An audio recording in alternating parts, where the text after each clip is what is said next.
चलिए मैं आपको लिए चलता हूँ। हमारे साथ हैं कन्हैया लाल राठौड़ जी, और जो बहुत ही अच्छे डायरेक्टर के साथ साथ एक यानी कि बहुत अच्छा अपना व्यू भी रखते हैं, और इन्हीं से जानते हैं आज कांग्रेस की हालत क्या है और हमारी भाजपा के नेता कितने खुश हैं। चंद्रयान की जो बात उठाते हैं तो चंद्रयान की बात हम करते हैं, तो हम उस राठौड़ साहब से पूछते हैं, बड़ी बात चल रही है चंद्रयान की। राठौड़ साहब क्या समझते हैं आप?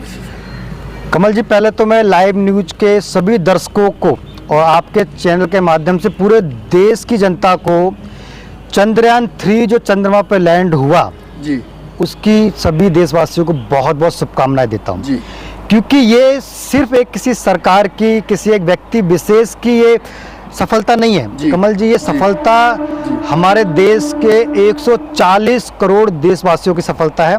तो हमारे सभी देशवासियों को लाइव न्यूज के माध्यम से बहुत बहुत बधाई। पहले तो अच्छा, चंद्रयान की जब बात करते हैं तो हमारे देश बड़ा गौरवान्वित होता है कि दूसरे देशों ने भी यानी बहुत कोशिश करी है हमें जाने के लिए, नहीं पहुंच पाए हैं। क्या कारण समझते हैं?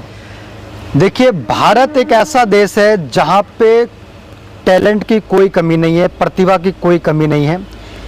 धीरे धीरे आज जब चंद्रयान 3 चांद पर पहुंचा है, ये दुनिया में चौथा देश भारत बना है जो कि चंद्रमा पर लैंड हुआ है। और जिस जगह हम लैंड हुए हैं वहां पर दुनिया का कोई भी देश नहीं पहुंचा, भारत इकलौता पहला देश बना है कमल जी। चंद्रयान जो है ना, वो पूरे विश्व में भारत की एक अलग छवि को बना रहा है जी। तो बड़ी ही अच्छी बात है कि देखिए हम भी यानी बड़े गौरवान्वित हो रहे हैं कि हमारा भारत देश इतना अच्छा आगे निकल चुका दूसरे देशों से। लेकिन एक बात और आती है कि इतनी काबिलियत जो इंजीनियर हैं, इतने यानी जो हमारे लोग इसमें लगे हुए हैं, और इन लोगों ने मतलब यहाँ तक पहुँचने के लिए, सर बहुत ही अच्छी बात आपने बताई कि भाई हमारे देश में बहुत चीज़ है, बहुत है।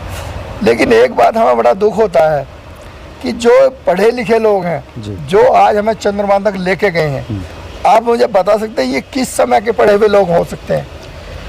देखिए, जो आज हमारे वर्तमान में जो वैज्ञानिक हैं, जो साइंटिस्ट हैं, जिन्होंने देश का नाम रोशन किया है, देश को चंद्रमा पे पहुंचाया है, इसमें किसी एक व्यक्ति विशेष की मेहनत नहीं है, और ये पीढ़ियों की मेहनत है।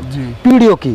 जब से देश 1947 में आज़ाद हुआ तब से लेकर आज तक दिन रात 24 घंटे हमारे युवाओं ने, हमारे वैज्ञानिकों ने लगातार परिश्रम किया। आपको याद होगा 2019 में जब चंद्रयान 2 जो चंद्रयान 2 था, जब वो विफल हुआ था, पूरे विश्व ने ये कहा था कि देखो भारत जो है फेल हो गया, भारत फेल हो गया। लेकिन हमारे वैज्ञानिकों ने उसके बाद मुड़कर नहीं देखा, उन गलतियों से सीखा।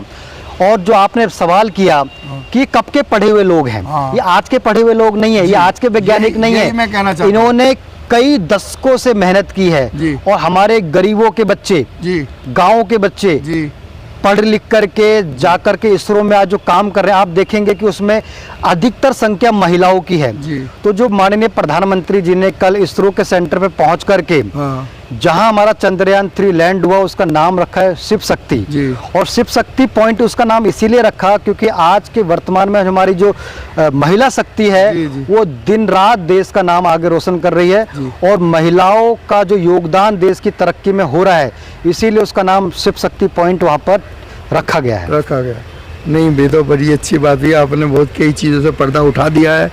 लेकिन एक विडंबना हमारी बात है कि आज जो हमारे देश में कोई भी लोग रहा हो, राजनेता कोई भी रहा हो, मैं किसी पार्टी विशेष की बात नहीं कर रहा हूं, और मैं पार्टी विशेष पर नहीं जाना चाहता हूं, आज इसका सिरे अलग ढंग से हर आदमी अपने अपने तरीके से अलग अलग ले रहा है। जबकि हमारा मानना ये है कि देखिए ये वही लोग हैं जो गांव देहात से वहाँ की पढ़ के आए हैं, और यानी वो छोटे छोटे स्कूलों से निकल के आज इतने बड़े वैज्ञानिक बने हैं। तो वो 10 साल में तो बन नहीं गए, 20 साल में तो बन नहीं गए, आज वो कम से कम 50 साल से ऊपर होंगे। बिल्कुल है। तो मतलब वो भी तो एक यानी कि अब हम एक चीज़ को नकारा नहीं जा सकता, किसी भी चीज़ को कहते हैं नहीं कि 70 साल में बहुत कुछ यानी खोया है, जहाँ हमने बहुत कुछ खोया तो बहुत कुछ पाया भी है इस विषय में।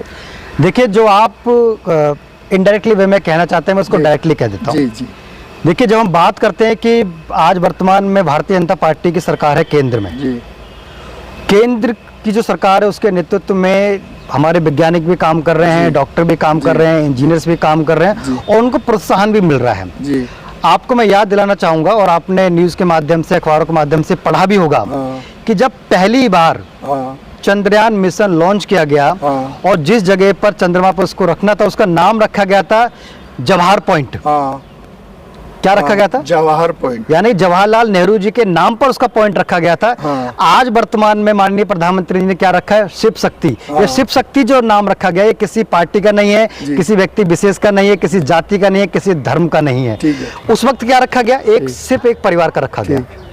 तो आप ये देखिए, एक वक्त था जो सिर्फ परिवार पर केंद्रित था, आज 140 करोड़ देशवासियों की बात हो रही है और पूरे देश की बात हो रही है। कन्हैयालाल जी, मैं जानना चाहता हूँ अभी वर्तमान में जो चल रहा है उस विषय में क्या कहना चाहिए? देखिए, वर्तमान में जहां एक तरफ पूरा विश्व भारत की प्रशंसा कर रहा है, सराहना कर रहा है, हमारे वैज्ञानिकों की प्रशंसा कर रहा है, देश की जनता की प्रशंसा कर रहा है। अभी आपने देखा होगा जो माननीय प्रधानमंत्री जी विदेश के दौरे पर थे, ग्रीस भी गए थे। पूरी दुनिया भारत का लोहा मान रही है, लेकिन क्योंकि हिंदुस्तान है और हिंदुस्तान में विपक्ष भी है, विपक्ष की राजनीति भी है, नेता भी हैं, उनकी दुकानें भी उनको चलानी है। तो मुझे ये लगता है कि वर्तमान में जो कांग्रेस है, सपा है, बसपा है, इन्होंने जो रुख अपनाया वो देश के लिए गलत है। अगर कुछ सही हो रहा है तो आपको उसकी प्रशंसा करनी पड़ेगी, उसमें विपक्ष में नहीं जाना चाहिए, है ना? मतलब उसकी उनको ऐसा नहीं बोलना चाहिए, आपको उसकी प्रशंसा करनी चाहिए क्योंकि देश की प्रशंसा है, देश की बात है, ये किसी पार्टी की प्रशंसा नहीं है, देश की बात। और अगर आप प्रधानमंत्री की बात करो तो प्रधानमंत्री किसी पार्टी विशेष का नहीं है, पूरे देश का नेतृत्व करता है। आज की डेट में हुआ क्या है जी, आपने कांग्रेस के बहुत सारे नेताओं के बयान सुने होंगे। मैं आपको एक ये मजाक की बात नहीं है, बहुत सीरियस बात है, मजाक में भी ले सकते हो आप। नेताओं को ये नहीं पता कि चंद्रयान जो है वो चंद्रमा पे गया या चंद्रमा से नीचे पृथ्वी पर आया। बहुत से ऐसे नेता हैं जिनको ये जानकारी नहीं है कि अच्छा ये जो विक्रम लैंडर गया ये इसमें ये आदमी का नाम है या किसी रोवर का नाम है। बराबर। तो ऐसे तो हमारे नेता हैं। तो ऐसे नेताओं से देश की जनता को बचना है, देश को बचना है, और ये आपकी और हमारी भी जिम्मेदारी है कि हम देश की जनता को ऐसे मूर्ख नेताओं से बचा के रखें। और जो कांग्रेस हमारी जो विपक्षी पार्टी, मजबूत पार्टी है और इतने सालों तक जिन्होंने शासन किया देश पे, उनको और उनके नेताओं को ये समझना चाहिए कि आप राजनीति कीजिए, आप बीजेपी के विरोधी हो सकते हैं, आप मोदी के विरोधी हो सकते हैं, हमें उससे कोई ऐतराज नहीं है, लेकिन जब देश एकजुट हो रहा है, जब देश तरक्की कर रहा है, तो आपको उस तरक्की में भागीदारी बनना है, ना कि आप अलग से दिखें। शामिल होना चाहिए उसमें और आगे बढ़ के चलना चाहिए। लेकिन ऐसा हमारी जो विपक्षी पार्टियां हैं उनके रुख से नजर आता नहीं है। अच्छा, एक बात और, यानी ठीक है, ये तो आपने बड़ा अच्छा बात बता दिया।